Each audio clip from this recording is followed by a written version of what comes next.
Jai Gurudev. Sorry, it took some time because I had to put on my laptop.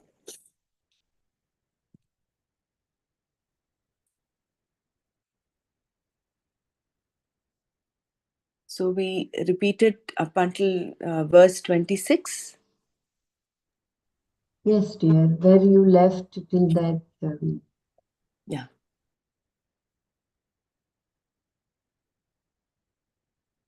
So we stopped at verse 26 last time. Atha chainam nityajatam nityam va manyase mritam tathapitvam mahabaho naivam shochitum arhasi. And if you take the Atma to have constant birth and death, even then, O mighty armed Arjuna, you ought not to grieve for the Atma in this manner.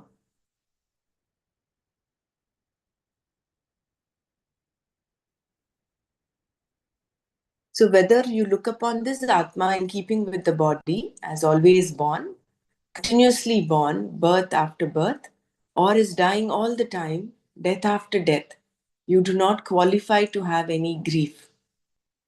The point Krishna was making here is that if the Atma is being born all the time, why be afraid of death? Bhishma and everyone else will be born again in some other form.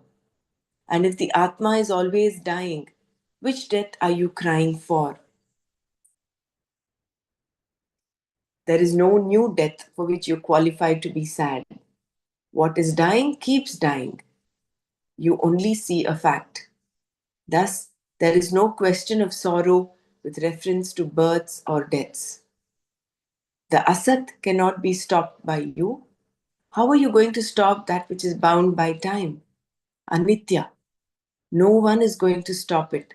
In fact, as Krishna tells him later, that the people Arjuna was grieving for were already as good as dead.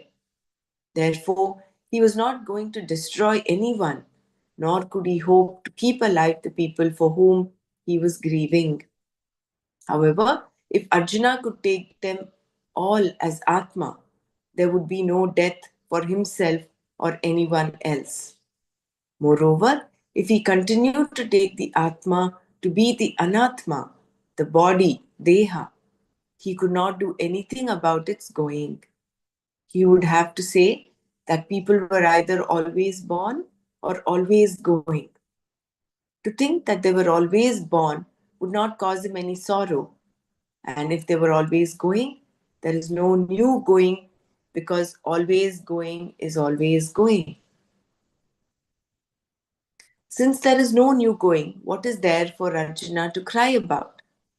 For the one who is born, there is death, and for the one who is dead, there is birth. Even in this sense, Krishna said, there is no room for sorrow. जातस्य हि ध्रुवो मृत्युः ध्रुवं जन्म मृतस्य च तस्मादपरिहार्येऽर्थे न त्वं शोचितुमर्हसि. Jatasya, of that which is born, mrityuhu, death, dhruva hi, is certain indeed, mritasya cha, and of that which is dead, janma, birth, dhruvam, is certain. Tasmat, therefore, apariharye arthe, with reference to an unalterable situation, tvam, you, shochitum, to grieve, na arhasi, ought not. जातस्य हि मृत्युः ध्रुव हि मृतस्य च जन्म ध्रुवम् तस्मात् अपि अपरिहार्ये अर्थे त्वं शोचितुं न अर्हसि.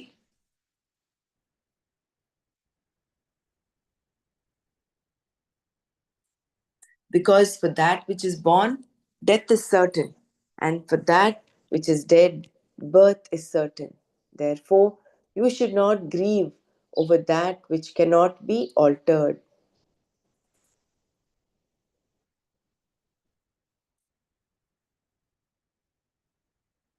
There being no possible alternative, one who is born will be gone. Krishna, Rama, and all the other avatars and prophets are all gone simply because they were born. This statement would only have made Arjuna sadder because everyone he was concerned about had been born and therefore would die. It was not that he wanted them to be eternal. He just wanted them to live a few more years. Why do you want them to live a few more years? Krishna may have asked. Is there any guarantee that even if they live a little longer, you are also going to survive? This is your problem, Arjuna. There is an interesting story in the tradition about King Parikshit that bears this out. A curse was placed on him that he would die in a week. He went to Vyasa's son Shuka, who was a jnani, and told him that he had only 1 week to live. In response, Shuka just laughed. Why are you laughing? The king asked. I am going to die in a week. Shuka then explained why he was laughing. You are lucky, he said. You say you are going to die in a week.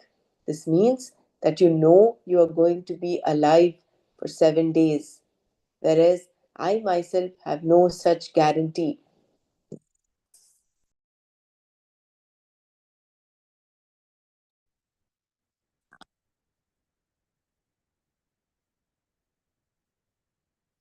The insignificance of a lifetime. Arjuna could have died before any of the people for whom he was grieving. Before he sent out his first shot, he could have had a heart attack and died. Anyone may die at any time. When death will come is anyone's guess, and in any case, no one is going to live for very long anyway, especially when compared to the age of a rock, for example, which has been around for millions of years. If a rock had a tongue and a memory, it could tell many stories. It could deride human life and call us all pygmies, recalling the days of dinosaurs and other huge mammals.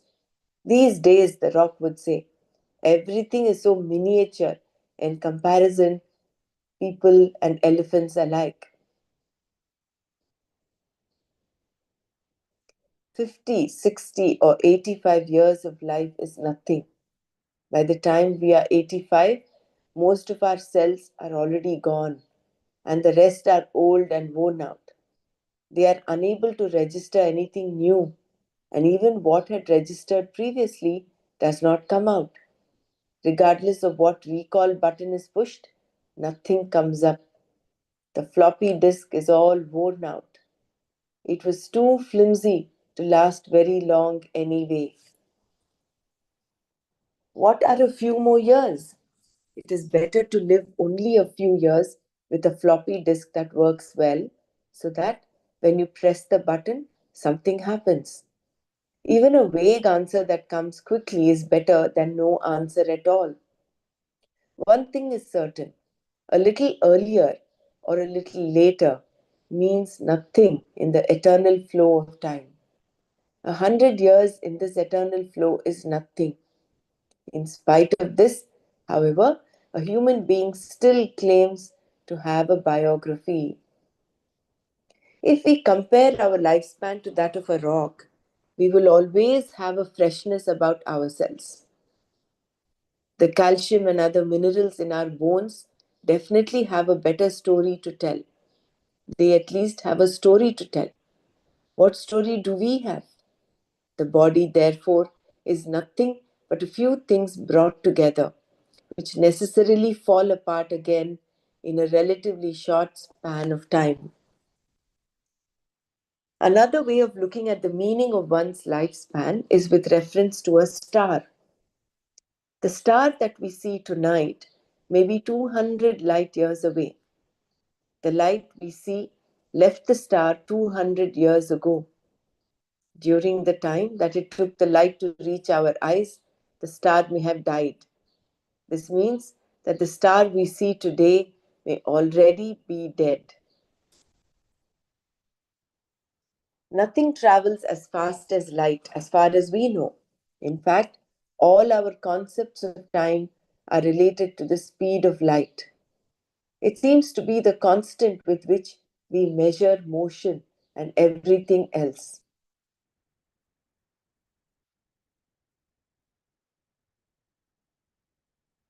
This is the nature of the world, and 100 years is nothing but a flicker in the eternal flow of time.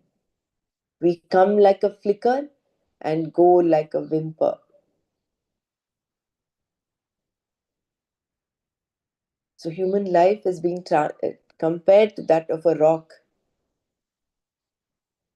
and that our life, in the perspective of a rock, we are like pygmies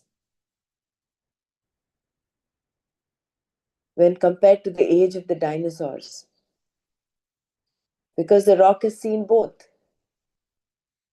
and our 85, 100 years, how many ever years we live, is nothing but a drop in the eternal flow of time.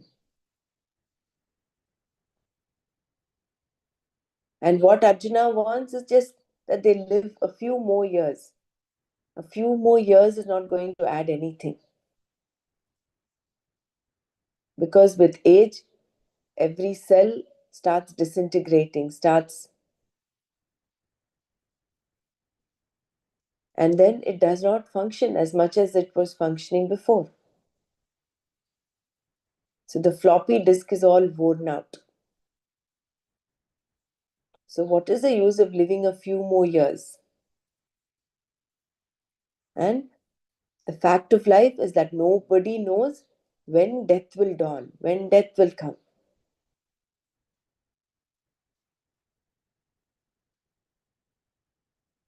Which is why Shuka Maharshi was, was laughing and was actually telling King Parikshit that he was lucky that he knew his death day. He knew he was going to die in 7 days. Not everybody knows that. Life is a flicker. Life is like the flicker of a firefly. Flicker, gone, flicker, gone, flicker, gone. Each birth and death represents one flicker. This flicker is our biography. We then divide it into childhood, teenage, adulthood, problems, and so on. One flicker is all we have, and within this, there are so many things we have to do. We have to celebrate, cry, marry, divorce, and retire also. All within this flicker, this beep.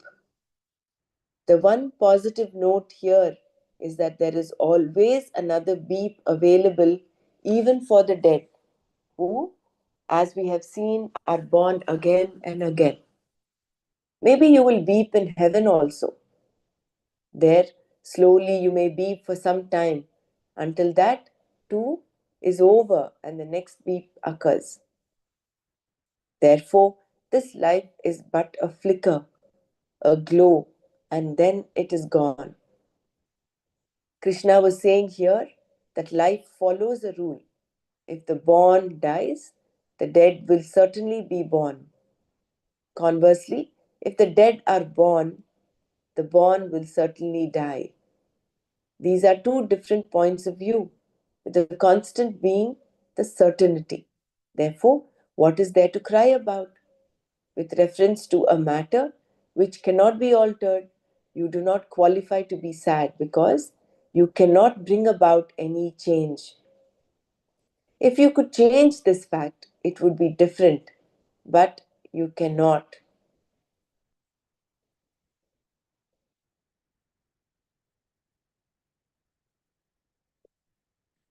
But Atma is always there and does not elicit any sorrow from you. For the Atma's sake, you need not be sad, nor do you need to be sad for the Anatma's sake either.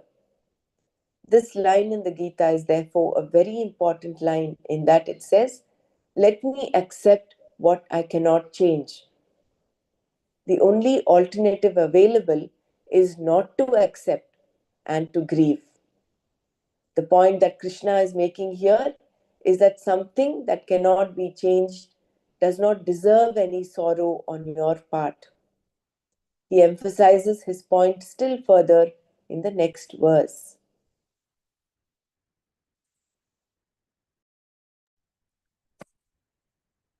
Does anyone want to share anything before we go on to the next verse?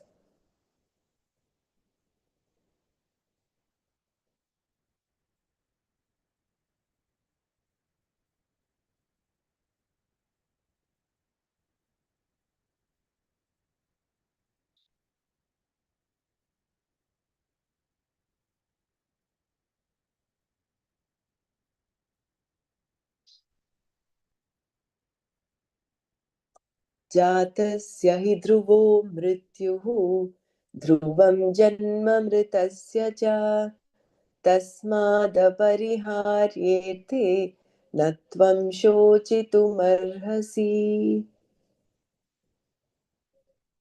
So that which is born is certain to die, and that which is dead is certain to be born again. And therefore, for this that keeps changing, when this is the fact, there is nothing to grieve. And here, what is being born is only the Deha, not the Dehi. The Dehi is eternal. Atma is eternal. It is timeless. Whereas Anatma, that which is born, is time bound. And anything which is time bound has to die,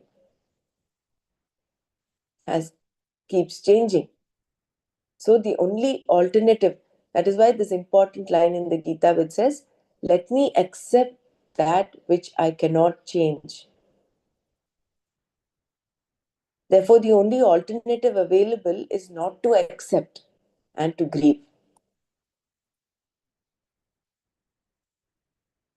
And therefore, Krishna makes the point saying that something that cannot be changed does not deserve any sorrow on your part. He emphasizes his point further in the next verse. Hariom. Yes. Just one, like a person who is knowledge, who is in knowledge, he can he for him it would be easier to accept what he cannot change. But for the person who are not in this knowledge, how can we explain this to them? Like if we see the newer generation, how can we teach them? Because they are too young, or they maybe their mind is not ready for this knowledge. So how to make them understand that you accept what you cannot change? And it is like a very a dilemma, like how because how that society is changing, it is going down. So it's very difficult for, and just looking at them, you can't do much. So I was just thinking over this. We were having some like just an awareness program for the college children. So we were like uh, um knowing all the questions that can arise from the younger generation. So that discussion was happening. Just a thought, like the questions like, how do we know that the decision which I took today is wrong? Maybe a few years ahead, I will think that it was wrong today. I think it is right. How do we know it? So there are so many questions which you also don't have the answers. And this reading this also, like, let me accept what I cannot change. So it's very difficult for to explain the people, the Mostly the children who are not into this knowledge.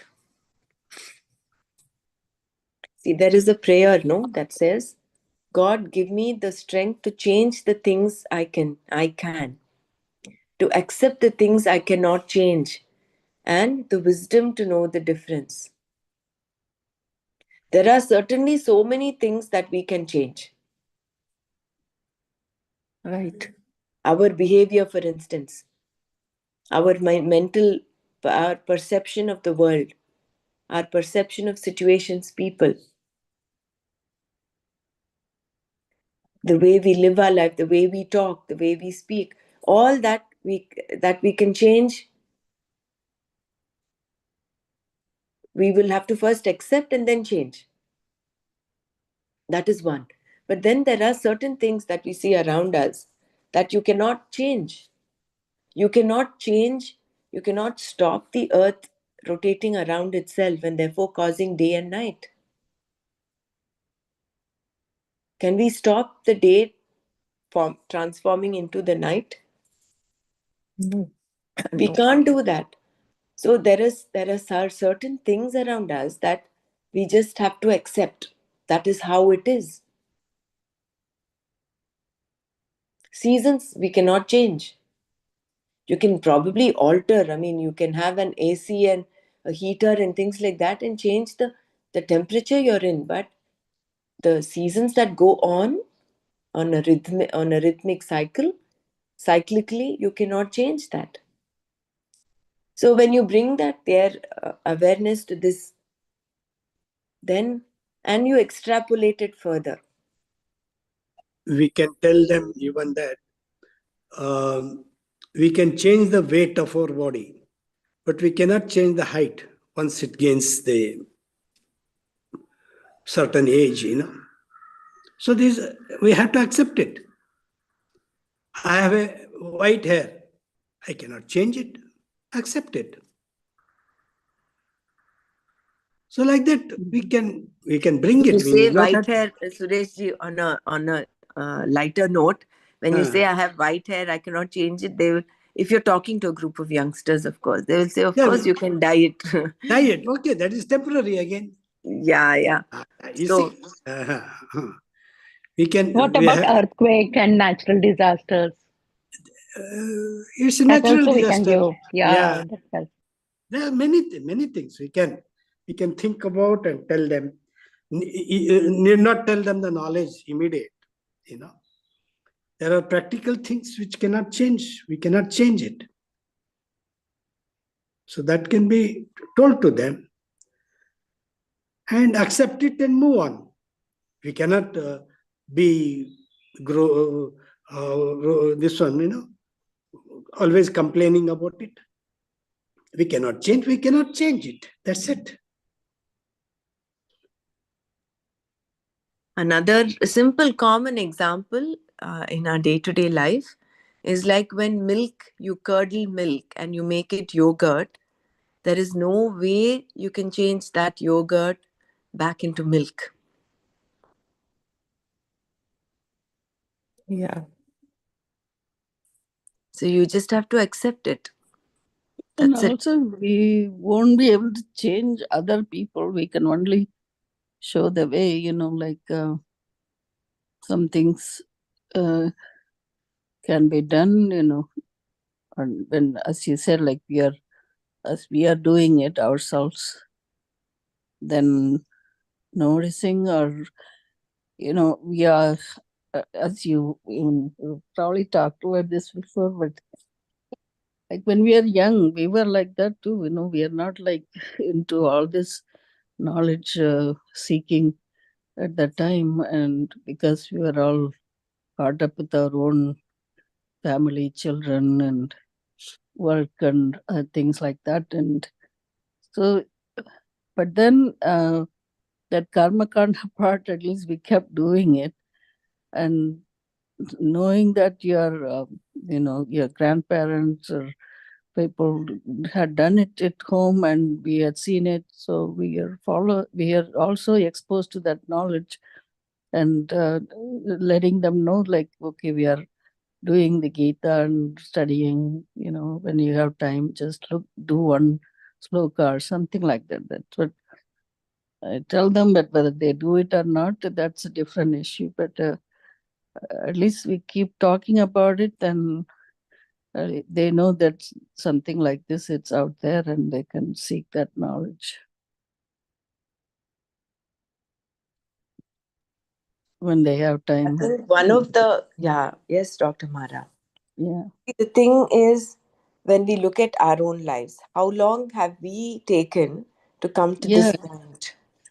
Yeah, No? I am completely, when I'm retired, like I'm not working anymore. That's when I Yeah, really, wanted to do this, because otherwise your mind is occupied with your day-to-day life, and nowadays with all these things that's going on, uh, everything is important to them to survive.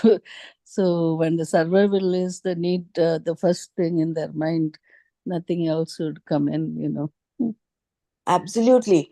See, that Yes. is why in Bhajagovindam, Yeah. Shankaracharya says, mm, what is that? Balastavat krida saktah, tarunastavat taruni saktah, vriddhastavat chinta saktah, parame brahmani kopi na saktah. So Mm. at every stage of life, you are they're involved in that particular thing. As a child, you're involved so much into play. As a Yeah. young adult, you're into the outside world. You have your own set of priorities. And as you become old, then you have the set of worries that engulf your life, take up your life. So, as parents, yes, I know there is this, we know the urgency, but if we want them to change overnight, that may not be possible. It's like a bud takes its time to blossom into a flower. So, we as parents need to tell them and then just surrender, pray and surrender. So in time, they will take, it might take, we don't know. Some might transform within a few days, some might take longer, some might take some years. But sowing the seeds is what we do. And we have to be role models, just like how Krishna is being. He says, I don't have anything to do. I don't need to do anything. But I still continue to do what I do. Just so that people can look up to you as a model, as a role model. So we have these four things that we do, no? And so we change the things that we can, we accept the things we cannot, and then you pray and just surrender. Yeah. The brain also has to absorb this material, right? So we prepare them right from their young age, like going to, like, art of living also has the young, like, what do you call, the balavigar, or Yes, it's called the Sanskar Kendra. Mhm. yeah. So I do see that. I don't know 100% of the people send their kids there, but somehow I see, at least in, with our children, how they're growing up.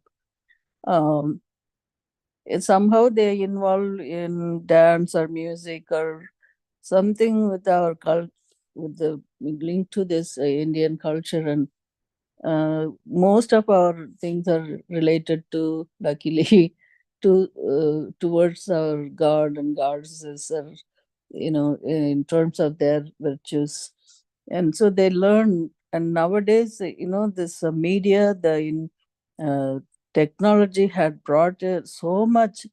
Now, the other day, I have a 6 months old grandson, right? But one of my colleague, friend who works with me, she send me a video, like, now they do all these slokas in a cartoon way, for the kids to learn, like, how the Hanuman Chalisa is to be, right?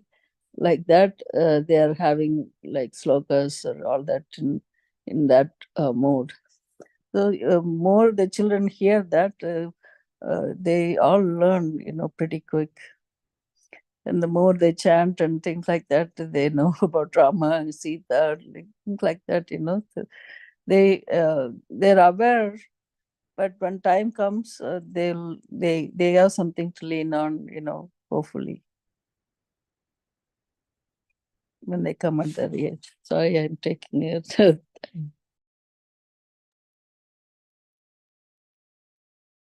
Yeah, Nana's been telling us for a long time. But my actual journey, chanting and all, is different. But actually getting into and understanding, trying to understand the Gita started only a few years ago. Gurudev has been saying from how many years? He says read, chant, learn and understand at least one shloka every day. He will just say it and leave, because he is not someone who keeps repeating what he does. China also, when he took the during COVID, when he took the Gita classes, he said the way forward is for you to read the Pratipadartha. You need to understand every the meaning of every word and then read in depth. So all this they've said, but we started our journey only what few years back, 3 years, 4 years ago. So See, I want to bring this point that whatever we do and all other things are okay, but beyond that, mantra is the most important, which can uh, uh, remove our so many things, you know. That is mantra shakti. After all the practices, it's only mantra will help you. That Om or any other mantra which is there, that will bring into the complete, we can call it as a uh, environment, you know. It changes the everything. So these Gita and all other, they have been written in such a way that when we chant those Gitas, it has effect on our mind naturally. You know, that is Manana Trayate Mantraha. Means the Mananat is the repetition. We are doing Manana, we are repeating it and doing it and all other. So, Trayate is we are get rid of that repetition. So, our thinking capacity, what we are stumbling on the same point, will be uh, gone with the mantra shakti. So the chanting is very, very, very important. Like chant Om Namah Shivaya, Om. We can teach all small things to the children very easily at the early stage only. And that will change completely their thinking or whatever the manana, what they are doing it. Everything can change. The whole environment can change. Therefore, chanting is always, always preferred. Even though if you don't know the meaning, the mantra has, the bija mantras have effect on your body, mind, everything. It cleanses the antakarana shuddhi. It happens automatic. That is Jai the. Gurudev. Yeah, sorry, No, no, continue. no problem. No, no, I finished almost. Yeah, I just wanted to share I am a Sanskar teacher. So what we teach, how Gurudev has laid the format, like every day before we start the class, we do this Om chanting 3 times and Om Ganeshaya Nama. So, it has been having a profound effect on the children. So much we get a feedback from the parents. Okay, before studies or before eating food, they were not doing Om chanting or saying this mantra. But after saying it, it has made them more calm, more peaceful, and they are able to give their 100% to the things what they are doing. Otherwise, they were not concentrating, they were not focused. And if one child has gone to the extent, whether he's eating, whether he's studying or playing, before doing anything, he will do Om 3 times. So very rightly said कि it really affects अंदर आत्मा में बहुत फर्क पड़ता है. And we've come out with great this thing, changes in the children. Children, And yes. even, yeah, thank you. Manana trayate mantraha. Any repetition will go with the mantra, chanting of the mantras.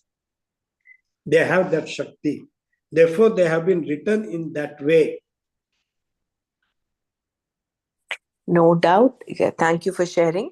No doubt mantras have an effect. But the one thing that just the mantra cannot help, what this is an Upanishad Vakya that I'm just recollecting from here. This is Uttamam Tattva Chintanam, Madhyamam Shastra Chintanam, Adhamam Mantra Chintanam, Tirtha Bhranti Adhamadhamam. This is from the Maitri Upanishad.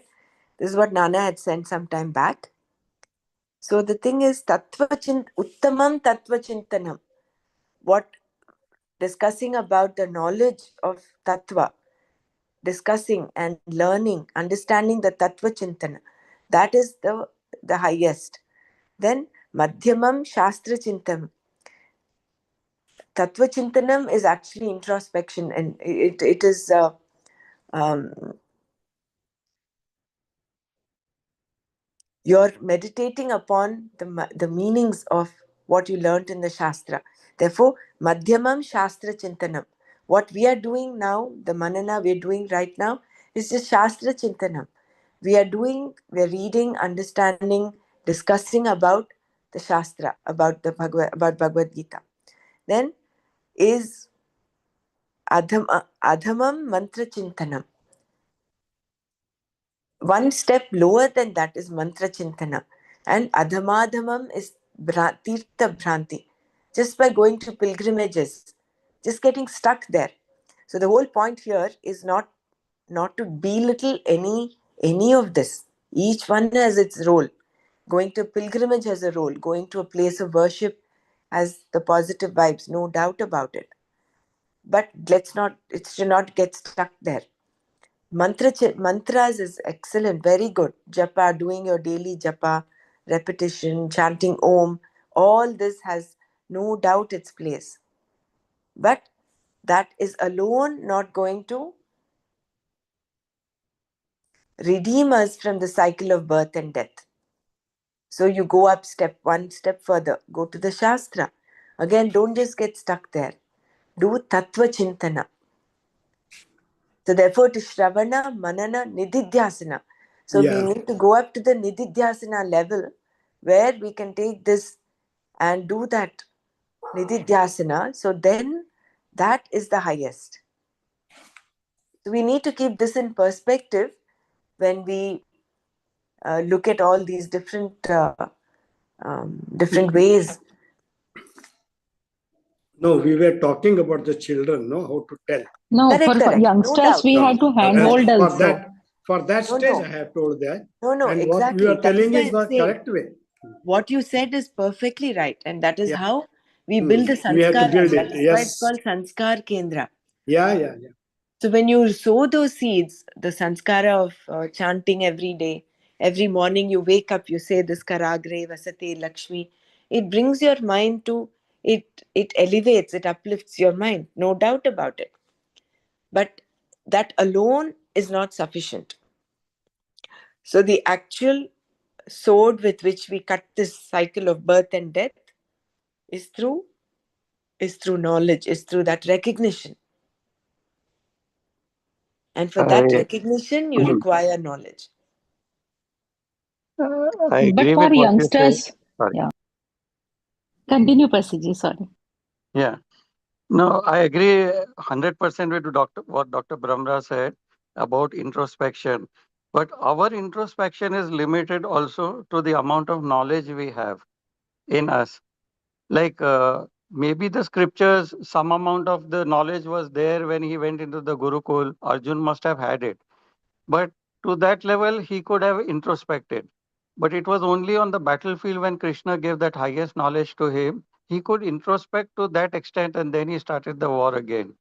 So in our daily life, like somebody was mentioning earlier when we started this debate here, uh, this discussion, that maybe we are not in acceptance of things the way they are. That sort of it started with that our discussion today. So there are two things in the scriptures it is written. One is Satya Pragya, that is the truth that is there. Like if I were to just give a small example, like Dr. Brahmra, she borrowed money from me. And I feel she has cheated me because she has not returned it to me. Suppose she has taken 100 rupees from me and she is not returning that loan to me. So I will go on thinking the truth is that she has not returned it, right? But when you are at a higher sort of knowledge, when your energy levels are very high, when you are into that kind of knowledge, there is another pragya which is called Ratambara pragya. There you go from the anger that I feel at Dr. Brahmra not returning the 100 rupees to me to forgiveness. Oh, her need for this 100 rupees is much more than mine. And I have only 100 rupees with me, which I lost because I gave it to her. But still, I am able to forgive her. But just imagine a person who has 1 crore units of energy or 1 crore rupees, as you call it. He is into knowledge and meditation to that extent. He will say, oh, forget it. No. He will have tremendous love for Dr. Brahmra. Her need was much more than mine. And you not only forgive, but you even feel love for poor thing. She may be needing this money. I'm just using this as an example to show. But that Ratambara Pragya that comes in much later when you are at a higher source of knowledge. So like when Gurudev used to say, okay, in the slums, now Chetna Shibir is sufficient, breath water sound that we take. That is sufficient. You don't need to give the cost to them. They are fighting for the daily survival. Where will the next meal come from? They don't require higher knowledge right now. So that is the way Gurudev used to tell. Many teachers used to argue, why don't we give the Sudarshan Kriya to them? He said, no, even the Ram Dhyan there is sufficient for them. So accordingly, like what we give for children, the amount of knowledge we give, it is for us to be in acceptance of the way they are. So even with our family members and all that, whenever we are having a kind of a situation where we are doing everything and we feel that children are not taking care of their rooms, they are messy, or the other people are not helping around at home, the maid servant is taking too many holidays, we sit in judgment over them. Then when this anger turns into forgiveness and finally turns into love, that is where you are united with everybody. You know, like uh, Vasudhaiva Kutumbakam that Gurudev says, or what we do in our part one course, I belong to you. What a strong statement that is being made. Like that belongingness is to that level where we are in acceptance of everything. We don't call Putin a demon. We don't call Trump a demon or anybody who's waging wars all over. We don't sit in judgment over them. That What stage when it comes to that, when we are one with everybody, like how we forgive our own children when they make mistakes. So then taking at that level, even Putin to be like our child only, giving that much of love that we give to our child, coming from that space, whether it be Putin or any other dictator or whoever it be. From there, then when you take corrective action, it will be much, much better than from an angry mind. Like Dr. Brahmra said, accept things which you cannot change. Wars have been happening, Gurudev says, from Mahabharata times. You cannot stop that from happening. What we can best do by way of our seva.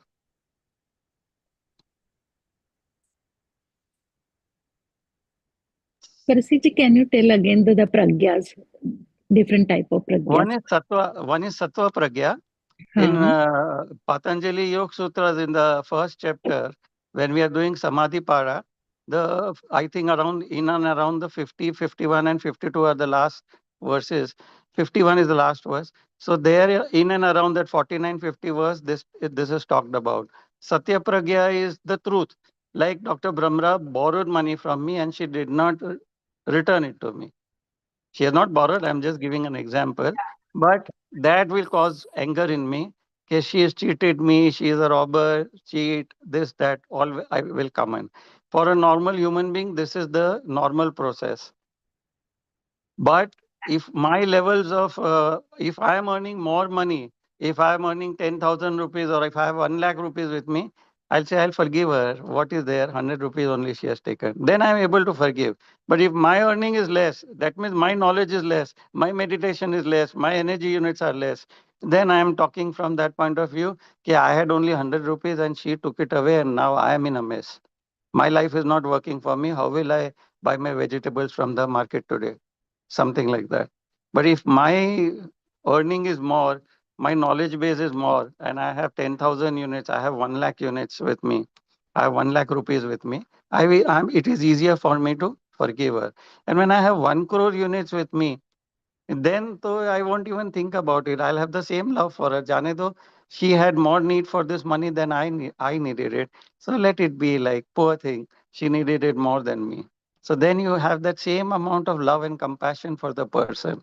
And that is what Guru Dev is talking about. Have love, uniform love for everybody, not just your children. Don't sit in judgment over people like Putin. What best you can do in that? That is Ratambara Pragya, the highest level. Your whole perception changes. What we are talking about is the change in perception. What Krishna is talking about, bringing a change in the perception of Arjun. They are already dead. They are sinners. They are not your, you know. So you do your dharma with a cool mind. Whatever corrective action we have to take, we have to do it with a cool mind. Not sitting in judgment that Putin is a devil or whoever is waging wars, Benjamin Netanyahu or whatever his name is in Israel, he is bombing the Gaza. All that, okay, this is Mahabharata also, everything happened. From time immemorial, wars are taking place, World War One, World War Two. Right, wrong, don't sit in judgment. What best we can do. Yeah, Our and perception has to change. Perception is the most important thing. Our perception has to change. yeah, We and we have to be cannot. a bundle of virtues, whether it be at our office level, with our colleagues, our seniors, it is at home, with our in laws, our children, everything. We have to be a bundle of virtues. We have to feel that oneness with them.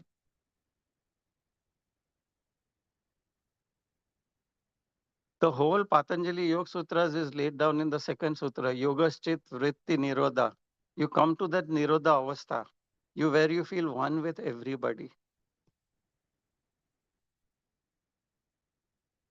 Lot of us are in knowledge, but even when we are in knowledge, what is our perception level at in our day-to-day life? That needs to change. We are not we are not accepting things the way they are at home. That is why we still feel angry or we are grieving over such incidents, which are so paltry in nature if you look at it. Can we force other people to do what we want or what our No, perceptions are why? like? Why won't Because leave them to that? always Yeah, you there can only, like Dr. will be Brahmra says, educate and ignore. They will grow at their own pace. Children make mistakes. They will fall only and then they'll become they without getting wounds. They are not going to learn how to walk properly or ride a bicycle properly. You are going to fall off. That stability will come. Your perception towards them has to change. And just like children make mistakes, we forgive them. We pour our hearts out to them. We love them. We keep on cuddling them, our own small children. Same way we need to do with everybody in this world. Don't sit in judgment. So many statements that have become run of the mill, like Muslims are only terrorists and all those. No, we don't need to sit in judgment. Thank you.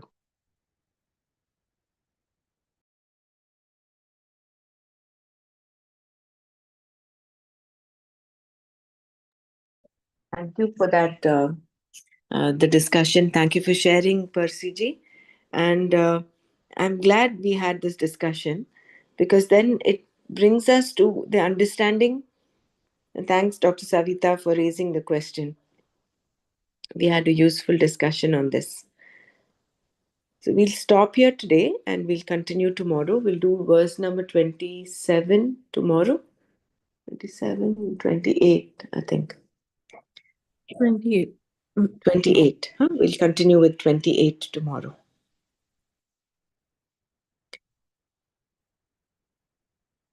Om Loka Samasta Sukhino Bhavantu.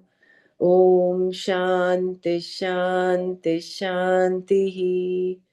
Om Tat Sat. Shri Krishna Arpanamastu. Jai Gurudev. Just give me a second, we'll meditate.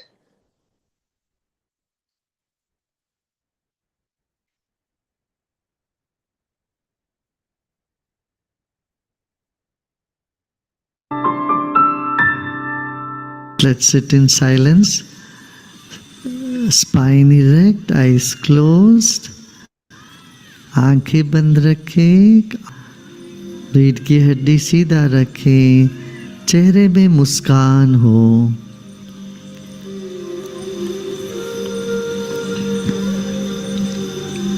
अपना पूरा शरीर पर ध्यान दें।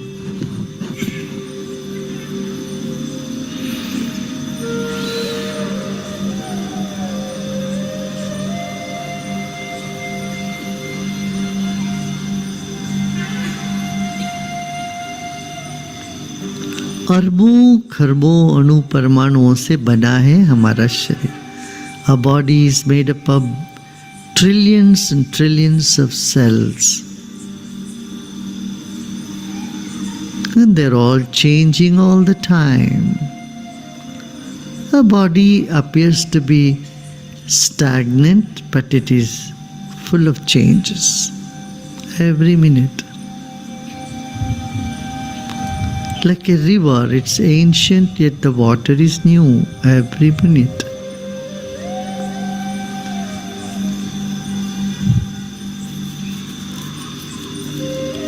Nothing solid in your body, everything is fluid, everything is changing. Honor your own body.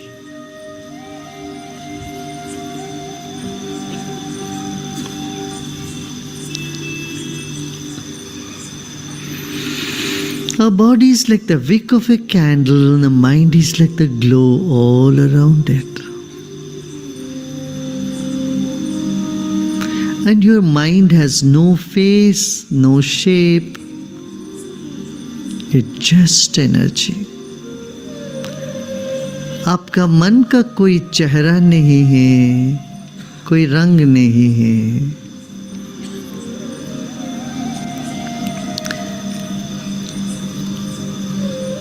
ऐसे ही सबका मन भी ऊर्जा ही है। Discard all the faces and see everyone only as energy.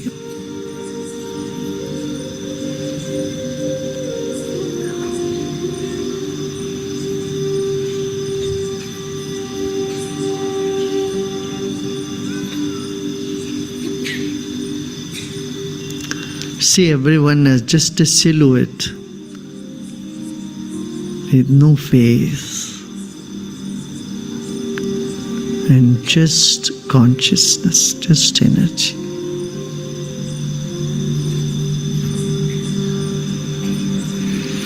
Let's take a deep breath in with a smile. मुस्कुराते मुस्कुराते गहरी सांस लीजिए और मुस्कुराते मुस्कुराते सांस छोड़िए।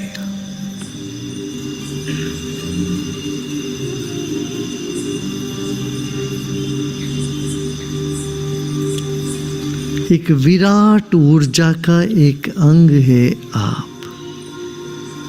You are just a part of an ocean of energy. That's called the Brahman.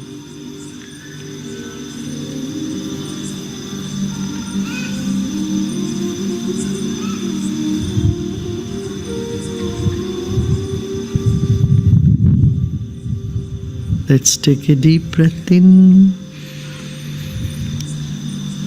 और ओमकार का उच्चारण करते हैं।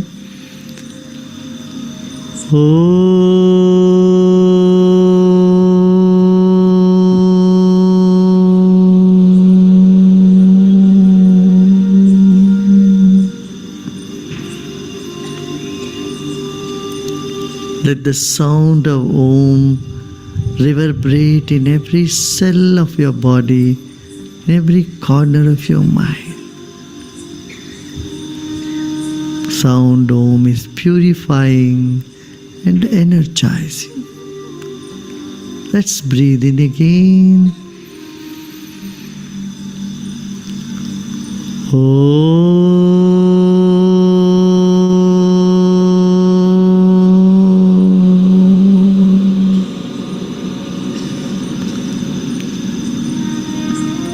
ओंकार एक एक कण को शुद्ध कर देता है और पवित्र कर देते हैं।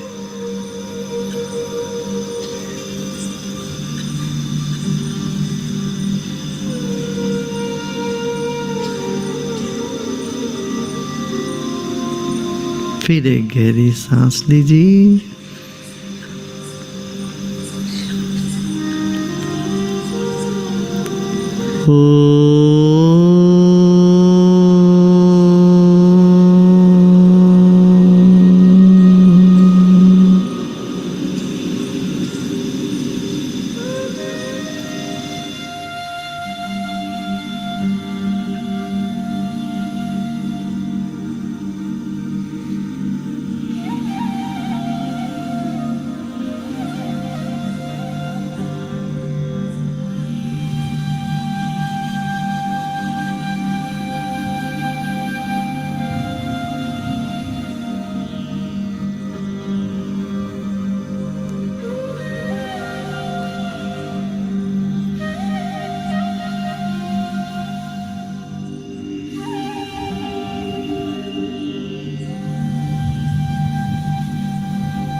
ओम शांति शांति शांति।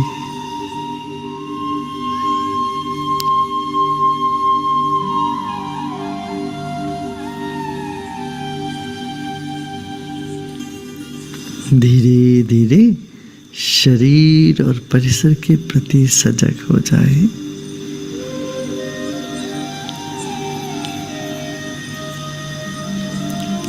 एक गहरी सांस लीजिए। Take a deep breath in and as you breathe out you may gently open your eyes.